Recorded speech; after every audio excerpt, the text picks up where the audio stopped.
표대를 향하여 라는 제목으로 말씀 증가하겠습니다. 예전 이 경제 위기가 찾아왔을 때 그 경제적 위기를 경험했던 그 많은 기업들, 그 이유 가운데 하나가 문어발식 경영. 어느 거 하나에 집중하지 못하고 이거 손대고 저거 손대다 보니까 나중에 그걸 위기가 와가지고 한꺼번에 무너진 겁니다.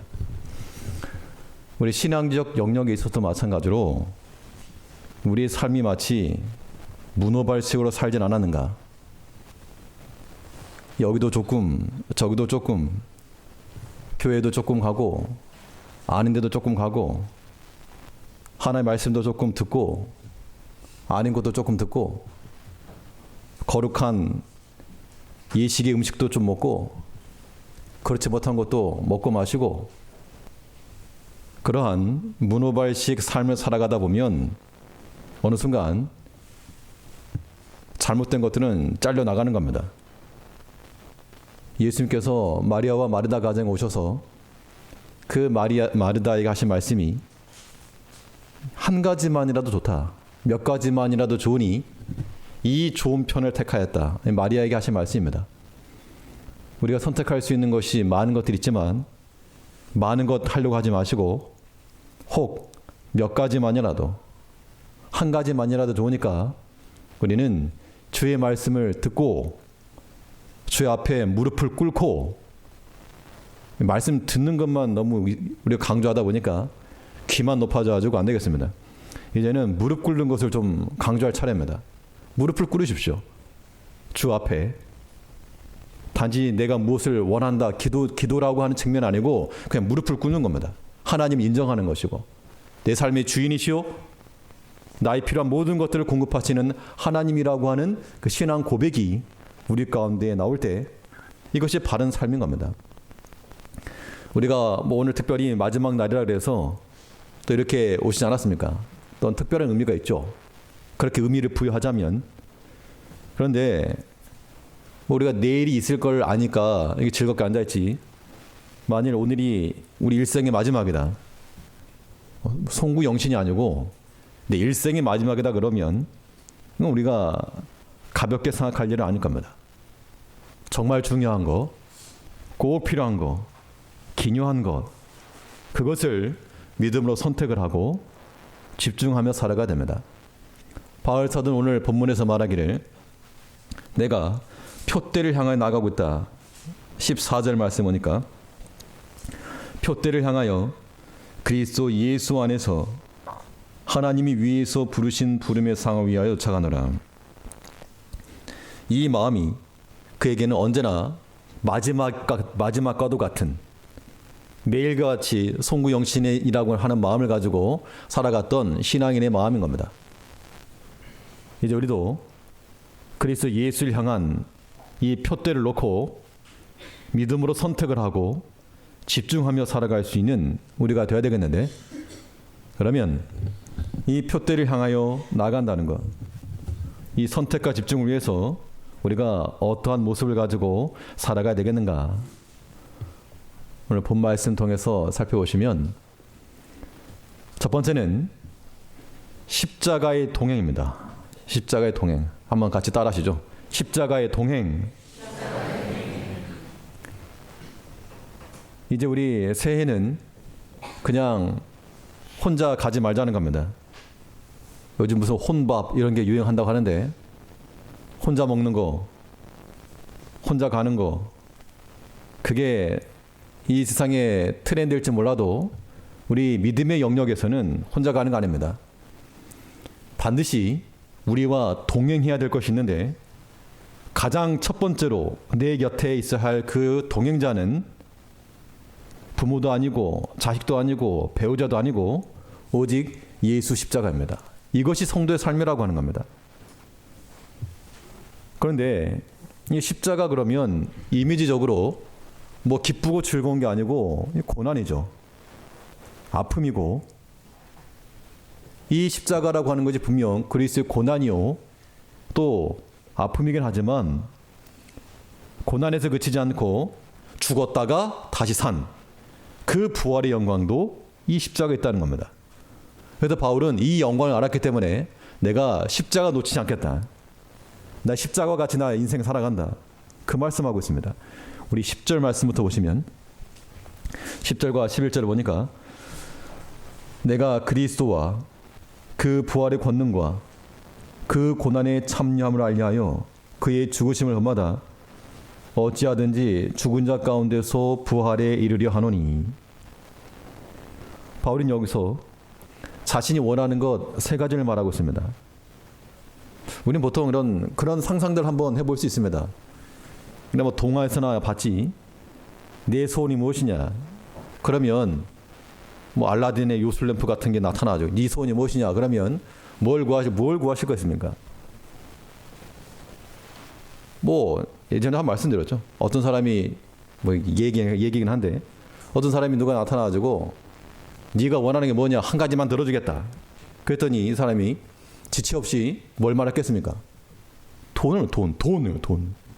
돈이 좋으니까. 그래서 돈이라고 했는데 끝 말미에 조금 생각해 보니까 돈만 있으면 조금 손해서 여자? 이랬답니다. 그래서 웬 돈 여자가 내려왔다고? 재밌는 얘기인데 재밌는 아닌 거 보면 우리가 이 세상에서 원하는 것들이라고 말하는 것은 다 그런 것들이죠. 그런데 이 바울은 내가 진정 원하는 것이 무엇인가? 돈을 원한 것도 아니었고 명예나 권세를 원한 것도 아니라 그의 원함은 내가 그리스도와 부활의 권능과 그 고난에 참여함을 내가 알기 원합니다. 예수를 알기 원하고 부활의 권능을 알기 원하고 주와 함께 고난당하기 원합니다. 이것이 바울 사도의 신앙 고백이었다는 겁니다. 우리가 이제 또 수준을 달리해서 세상의 것 얻으려고 정말 아둥바둥할 것이 아니고 물론 세상 필요하죠. 그러나 우리가 다스리며 살아가야 될 것과 지배받으며 살 것은 다른 겁니다. 우리 신앙 고백이 더욱 깊어지므로 우리도 그리스도 알기를 원하고 부활의 권능을 알기 원하고. 자, 부활의 권능은요. 부활의 권능이 뭘까요? 부활의 권능. 부활 자체가 죽음을 이긴 거죠. 그래서 부활의 권능인 겁니다. 죽음을 이기는 게 부활의 권능 능력인데 이 부활의 권능은 무엇을 전제로 하는가? 당연히 십자가에서의 죽음을 전제로 하는 겁니다. 내가 죽고 사는 겁니다. 내가 죽고 사는 거. 내가 안 죽고 살려고 그러니까 싸움이 나고 다툼이 나고 분열 나는 거죠. 그런데 신기하게도 내가 죽으면 끝나는 거예요. 죽은 시체는 말이 없다 그러지 않습니까? 내가 죽으면 끝나는 거예요. 이것이 부활의 권능이라는 겁니다. 바울 사도가 이 복음 사역을 감당하면서 뭔 그리 잘못했겠습니까? 사람들에게 욕을 만한 무슨 일을 했겠으며 그가 무슨 물질을 착복했겠으며 뭐 비난받을 만한 일 없었을 겁니다. 물론 사람이기 때문에 어떤 성격적으로나 외향적으로나 반대받는 면도 없지 않았겠으나 그러나 그가 신앙 양심을 가지고 나아갔음에도 불구하고 그러나 그는 육체로 반응하지 않았다는 겁니다. 예수님께서 모든 걸 다 인내하시고 참으시고 자신을 죽여 우리를 살리신 그 구원의 길을 걸어갔는데 이제 우리도 이걸 좀 본받아야 됩니다. 죽어서 살자. 이게 굉장히 어렵죠. 어려우니까 예수님께서 감당하신 겁니다. 그러나 이것은 그 누구라도 이 믿음의 원리를 가지고 나가는 자들은 부활의 권능 가운데 들어가는 겁니다. 죽어서 살자. 깊이 있게 묵상하시기 바랍니다. 주와 함께 고난 당하기를 원한다. 그 고난이 뭐 그리 좋아지고 참여하기 원하는가? 내가 어찌하든지 11절 보시죠. 내가 어찌하든지 죽은 자 가운데서 부활에 이르려 하노니. 우린 보통 말하기를 어찌하든지 좀 빠지고 어찌하든지 좀 관두고 어찌하든지 피하려고 하는 이런데 바울 사도는 말하기를 어찌하든지 죽은 자 가운데서 먼저 죽고 그리고 부활이 이르려 하노라. 이러한 십자가의 사상과 십자가의 무장으로 살아간 겁니다. 이것이 곧 그리스도를 향한 표대를 향한 우리 삶이 되는 겁니다. 이제 우리 제일교회 모든 성도님들도 우리 새 한 해를 맞이하면서 내 곁에 누가 있을 것인가? 누구와 동행하실 것인가? 십자가와 동행하시기 바랍니다. 예수 그리스도를 알기 힘쓰시고 죽어서 사는 법, 이 부활의 권능 알기 힘쓰시고 또 주와 함께 고난 당하기를. 이 고난은 정말 무릎 아니면 헤쳐나갈 길이 없는 겁니다. 그래서 참으로 하나님이 기뻐하실 만한 그런 믿음의 사람으로 거듭날 수 있는 우리 모든 축복받는 우리 제일교회 성도님들 되시기 바라겠습니다. 이 십자가에는 포함된 것이 두 가지가 있는데요. 십자가에 무엇이 포함되어 있는가? 우리가 십자가와 동행한다라고 하면 이 두 가지 모습이 반드시 있어야 됩니다. 안 그러면 그냥 외형만 십자가 걸고 다니는 거죠. 먼저 십자가에는 사랑이 포함되어 있다는 겁니다. 하나님의 사랑이요, 그리스도 예수의 사랑이 녹아져 있는 것이 십자가입니다. 우리 십자가 동행한다는 건 다른 게 아니고 하나님의 그 크신 사랑을 우리가 아는 데 있고 또 우리가 그 사랑을 전하는 데 있다 그 이야기입니다. 우리 흔히 십자가 그러면 어떤 개인적 신앙이 고상한 것, 다른 사람보다 더 탁월한 그런 신앙의 경험들, 이런 걸 말하기 쉽지만 실상은요, 얼마만큼 주의 사랑을 깨달았는가, 얼마만큼 그 사랑을 내가 체험하고 있는가, 또 내가 얼마만큼 그 사랑을 베풀고 있는가, 이것이 참된 십자가의 사랑이요 동행이라고 하는 겁니다. 그러니까 십자가 그러면 좋은 감정으로 이루어질 수 있는 게 아니라는 겁니다. 왜 죽었잖아요. 예수께서 죄로 인해서 죽고, 죄와는 원수거든요. 죄와는 원수인데 그 죄 때문에 죽은 자리가 십자가인 겁니다. 당연히 그 원수이기 때문에 내가 미워하고 분노를 터뜨려야 될 대상이지만, 그러니까 예수님께서 그 십자가에서 우리를 향해서 사랑을 터뜨려 주신 겁니다. 이 관계의 용서, 용납, 이러한 사랑의 모습이야말로 우리가 십자가와 동행하는 겁니다. 당연히 쉬운 일이 아닌 겁니다. 우리가 마음으로는 생각을 해도 실상으로 이게 나타나려고 그러면 우리 자아를 이기기가 얼마나 어려운지, 우리가 그만큼 우리들이 고집이 세다는 겁니다. 최씨만 고집 센 게 아니고요. 여러분들 다 마찬가지예요. 제가 볼 때는 다 마찬가지입니다. 우리가 십자가의 사랑을 알고 실천하기 위해서는 우리를 용서하시고, 한번 생각을 해보시라고요. 내가 어떠한 행실을 하고 살았는가, 내가 하나 앞에서 어떠한 죄인인가, 내가 과연 남을 정죄할 만한 자격이 있는가? 없지요. 없다는 겁니다. 오직 하나님의 긍휼하신 은혜와 그 사랑으로 내가 용서를 받았으면 그 사랑 깊이 있게 우리가 좀 묵상하자는 겁니다. 하나님의 사랑이 내게 차고 차야지 넘쳐나는 겁니다. 억지로 사랑하는 거 아니죠. 억지로도 못합니다. 사실은 내 속에서 차있는, 쌓여있는 사랑이 나가는 겁니다. 우리가 십자가와 동행한다는 거 다른 거 없습니다.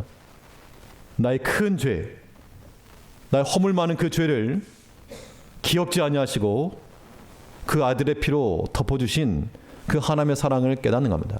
그 사랑 안에서부터 사랑이 넘쳐나는 거죠. 여름 가뭄에 바닥이 갈라진 그런 논바닥과 같은 그런 영적 상태가 아닌, 비가 충분히 쌓여서 흘러넘치는 그리스도 사랑이 내게 충만하여 하나님을 향한 사랑과 또 형제를 사랑하는 그 마음이 우리 가운데서 넘쳐나는, 참으로 십자가의 사랑을 가지고 십자가와 동행하는 우리 성도님들이 되셔야 됩니다. 십자가에 또 하나의 요소가 있는데, 이 십자가에는 사명이 포함되어 있는 겁니다. 그러니까 그리스도의 사랑과 그리스도의 사명인 거죠. 그러니까 우리가 십자가로 산다는 얘기는 그냥 뭐 목걸이 달고 다니는 그런 측면이 아닌 거죠. 반드시 내가 하나님께로부터 받은 사랑을 내가 잃지 않고 있어야 되고요. 그 사랑을 나타내야 되고, 또 하나 그 사명을 우리가 감당해야 하셔야 됩니다. 하나님께서 우리 각자에게 부르신 바가 다릅니다. 다 똑같이 부르지 않았기 때문에. 그러나 하나님께서 우리에게 맡기신 게 있습니다. 사명이라고 하는 게 내가 하고 싶은 거, 그건 뭡니까? 내가 하고 싶은 걸 하는 걸 뭐라 그러죠? 두 글자로? 앞 글자는 취고 뒷 글자는 미입니다. 취미죠. 그럼 신앙생활을 취미로 할 것인가? 그냥 교양 있는 그런 신앙인들 말고 우리는 사명인으로서, 사명이라고 하는 것은 다 건 겁니다. 다. 올인하는 겁니다. 우리가 십자가로 산다는 것, 이건 무슨 목회자나 뭐 직분자들만 해당하는 거 아닐 겁니다. 당연히 목회자와 직분자들이 이 사명감을 가지고 하나님께서 내게 맡기신 바, 내가 하고 싶은 거 말고, 하고 싶은 것은 개인적으로 하시고, 교회 공동체 내에서는 명받은 것, 하나님께로부터 명받은 것, 혹은 하나님이 세우시는 권세를 따라, 질서를 따라 명받은 것, 그것을 감당해 나가는 것이 사명이요, 그게 십자가입니다. 그러면 그 사명 감당하다가 여기도 힘들면 어떻게 할 것인가? 힘들면 사실 일하는 것 중에서요, 뭐 쉽지 않은 일이 어디 있겠습니까? 다 어려운 일입니다. 우리가 볼 때는 저거 쉽네 하겠지만 실상 보면 거기도 괴로움이 많은 거죠. 사실은 어떤 일은 다 마찬가지입니다. 영광도 있고 고통도 같이 있는 겁니다. 우리 십자가의 사명을 감당해 나간다 할 때 명분은 얼마나 좋습니까? 주의 일을 한다, 우리가 하나님의 일을 이룬다, 좀 좋죠.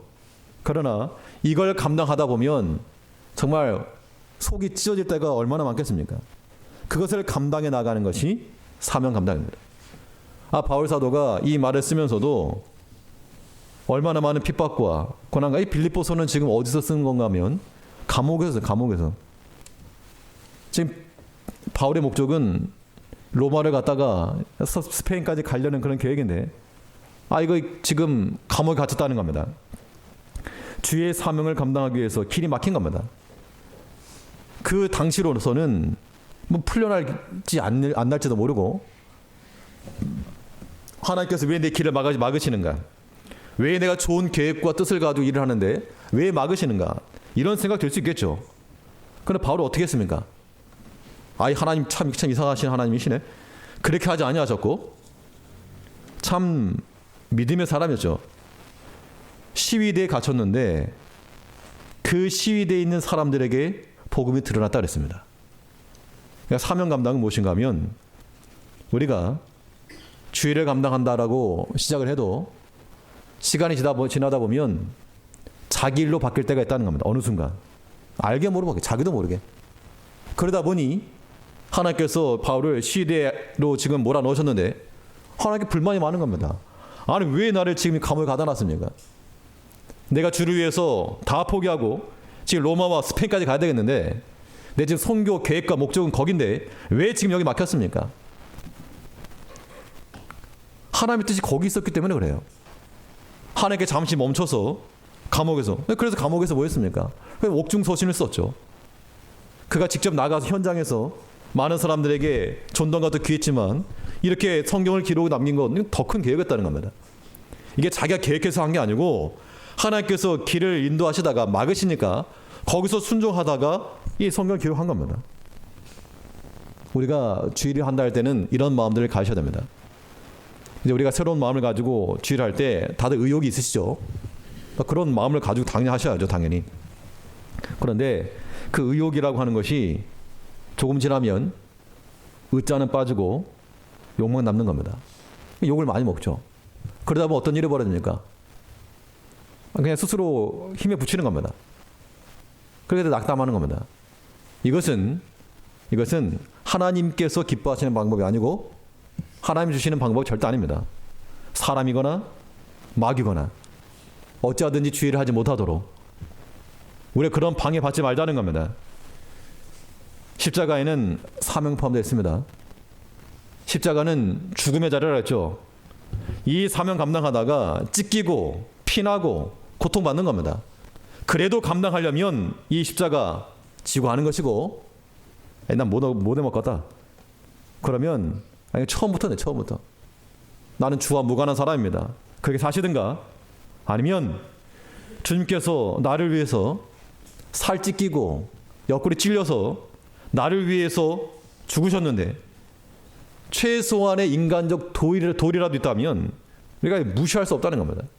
어떻게 그걸 외면합니까? 하다못해 나를 위해서 밥 한 끼만 사줘도 내가 감사하는 마음으로 언젠가 내가 한번 갚는다, 그런 마음을 갖는데, 하나님께서 그의 사랑하는 아들을 십자가에 보내시고 예수께서 친히 자신의 피를 흘려서 우리를 구원해 놓으시고 참으로 영광스럽게 귀한 옷을 입혀 놓으시고, 참 세상 사람들은 이해하지도 못할 그런 주의 거룩한 직분을 주시고 송도하는 이름을 주시고, 그런데 우리가 이것을 너무나도 하찮게 쓰레기통에 집어넣는 종여같이 그렇게 여길 때가 많다는 겁니다. 그래서 안 됩니다. 우리가 십자가와 동행한다는 것은 아픔이 동반돼야 됩니다. 그러니까 내가 좋은 말만 듣기를 원하면 그거 십자가 지는 거 아닙니다. 당연히 십자가에는 아픔이 동반돼야 됩니다. 어떤 아픔이요? 예수님께서는 살이 찢겼습니다. 고통이 심했죠. 우리도 그런 고통 당할 수 있다는 겁니다. 또 그런 고통을 당하셔야 됩니다. 바울은 뭐라 그랬습니까? 내가 그리스도와 그 부활을 걷는 거와 그 고난에 참여함을 알려하여. 좋은 것만 먹겠다는 거 아닙니다.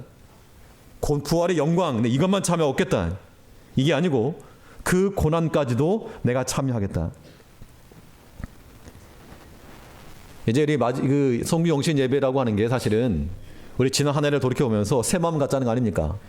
그러니까 여기 아마 나오신 분들은 새 마음을 가지려고 하는 그런 마음들이 계실 겁니다. 근데 좀 피곤하셔서 졸릴 수 있는데 조금만 인내하십시오. 곧 끝납니다. 어떤 새 마음을 가지셔야 되는가 하면 오늘 이 말씀을 드리고 있습니다. 십자가 동행, 십자가 동행. 여기는 무엇이 동반된다? 그래서 사랑과 사명, 아픔이 같이 동반되는 겁니다. 내 의욕을 욕으로 돌리는 일이 있더라도 그 일 감당하시렵니까? 이렇게 희마리가 없어가지고 속으로는 다들 아멘 하셨을 줄 믿어 의심치 않습니다만, 입장을 바꿔놓고, 그러면 성도님들이 기대하실 때 제가 목사인데 무슨 일을 하다가 조금 힘이 빠진 일이 있습니다. 그럴 때마다 에이 어떻게 이렇게 하면 기쁘십니까?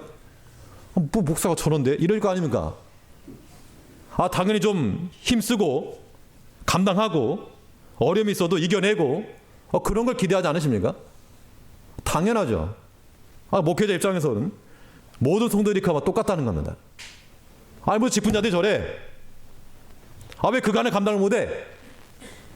감당하시라고요. 아픔이 있다? 나만 아픕니까? 내가 아픔 준 것도 있죠.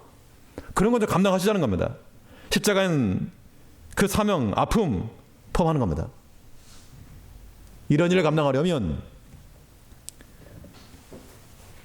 바울이 말한 대로 무엇은 잊어버리고, 13절 있죠. 13절 말씀 같이, 13절 말씀 같이 한번 읽으시죠. 13절 시작.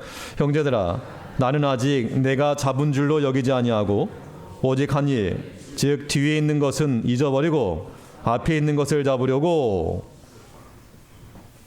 뒤에 있는 것은 어떻게 하고요? 잊어버리고 내 앞에 있는 걸 잡으려고 한다. 이 마음이 표대를 향하는 마음이요, 십자가에 올라탄 그러한 사명자들의 모습인 겁니다. 뒤에 있는 것은 잊어버리고 그랬는데 이 뒤에 있는 것 때문에 앞을 못 나가요.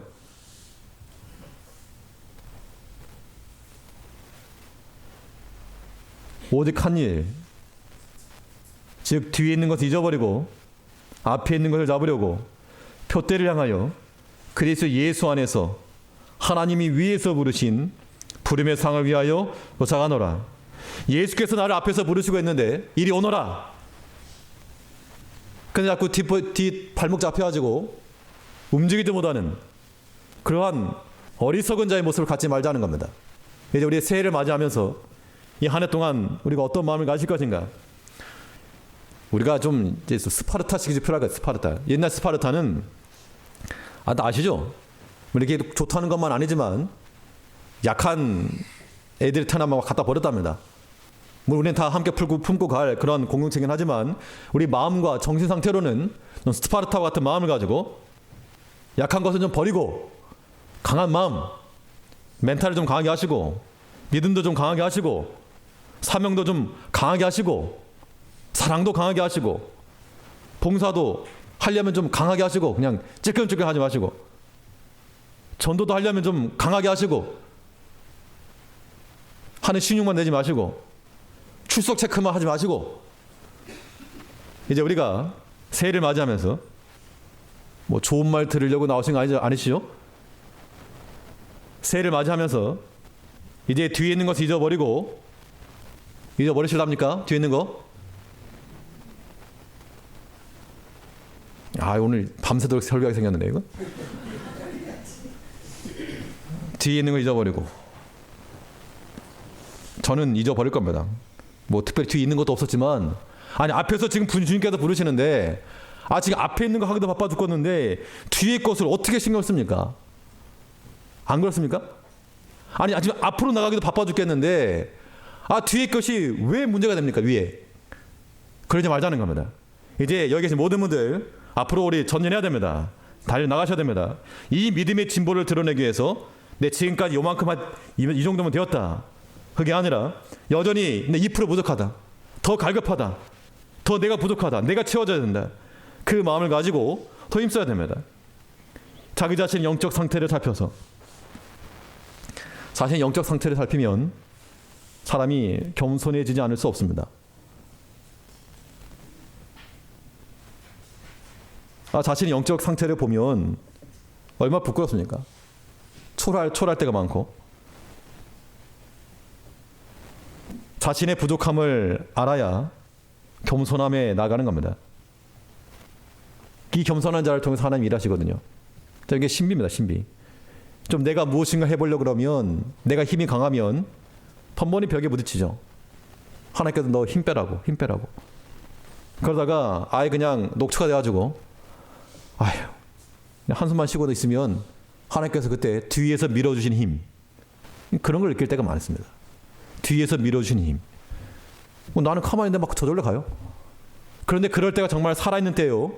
그럴 때가 능력의 때요. 그럴 때가 하나님을 경험한 때입니다.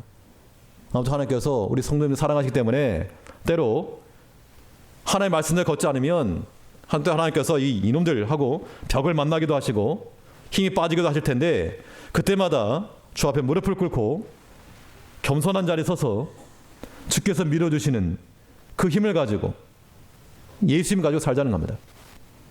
이것이 곧 그리스도를 향하여 그 표대를 향하여 나가는 삶인 줄 알아서 올 한 해 또 내년 새해를 맞이하면서 우리 믿음에 있어서 좀 더 진일보하여서 우리 자녀들에게 부끄럽지 아니할 혹은 우리의 모든 민낯이 다 드러나도 부끄럽지 아니할 그럴 믿음을 우리가 소유하며 살아가면 정말 좋을 것 같습니다. 그러한 진보를 드러내는 한 해가 되기를 힘쓰셔야 되겠고 이 모든 믿음의 진보를 통하고 십자가와 동행하는 것은 그 자체가 고난 자체가 영광이라는 겁니다. 고난 자체가. 그러니까 과정 자체가 영광인 거죠. 어떤 의술을 배운다 했을 때 어느 한순간에 명의가 되는 게 아니고 그 배우는 과정, 수련하는 과정 자체가 실력이 되는 겁니다. 어떤 훈련을 받는 군인들이 어느 한순간에 뭐 정명으로 태어나는 게 아니고 처음에 들어와서 좀 어리버리하지만 그 과정을 거쳐서 그 과정을 거쳐 나가는 것이 실력인 거죠. 우리가 그리스도와 함께 고난받을 때 이것이 우리에게 영광이라는 겁니다. 어디 딴 데 가지고 영광 얻을 게 아니고 내가 그리스도와 함께 고난받는 것 자체가 내게 주어질 하나님의 영광이라고 하는 겁니다. 그런 마음을 가지고 우리가 주 안에서 내게 주실 그 부르심의 상, 이 상이 무엇일까? 모르겠습니다. 이 상이 뭔지는 이 부르심의 상이 무엇일지 알 수 없으나 분명한 것은 주의 사명을 온전히 감당하고 그 말씀 순종하는 자들에게 하나님께서 예비해 놓으신 것이 있다는 겁니다. 하다못해 내가 사람이라도 내가 누구를 초대를 해가지고 뭐 좋은 걸 하나 대접하려고 그러면 이상한 거 안 합니다. 나는 평상시에 내가 먹지 못하고 쓰지 못한 것일지라도 내가 좀 대접하려고 그러면 좋은 거 하거든요. 사람이. 그렇잖아요.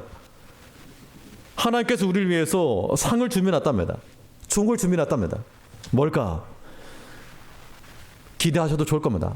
뭔지 모르지만 그런 기대감을 가지고 눈에 보이지 않을지라도 이제 모든 신앙의 선진들이 그 부르심의 상을 놓고 그것을 기대하며 살아갔다는 겁니다.